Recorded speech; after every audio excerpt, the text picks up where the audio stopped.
Welcome বন্ধুরা, কেমন আছো সবাই? দেখো আবার একটা রঙের ছোট বালতি প্ল্যান্টার হিসেবে ইউজ করব বলে এখানে পুরো বেস কালারটা করে নিয়েছি। করার পর একটা কার্টুন ক্যারেক্টার এঁকে ফেলেছি এবং কার্টুন ক্যারেক্টারের যে পোর্শনে যে কালারগুলো দরকার সেগুলো আমি দিয়ে নিচ্ছি। তো প্রথমে বেস কালারটা করার পরে কার্টুন ক্যারেক্টারের বডি কালারগুলো করে নিচ্ছি, করার পর তারপরে আউটলাইনটা দিচ্ছি। তো তোমাদের কেমন লাগছে জানিও। আর এই কিউট প্ল্যান্টারটা আমার এরকম করতে করতে অনেকগুলো কিউট প্ল্যান্টার হয়ে গেছে।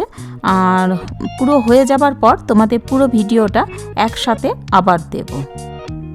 বাড়িতেও নিশ্চয়ই এরকম অনেক প্ল্যান্টার আছে, তো সেগুলো তোমরা নিজেদের খুশি মতো একটা কিউট প্ল্যান্টার তৈরি করে ফেলো নিজেদের ক্রিয়েটিভিটিটাকে কাজে লাগিয়ে।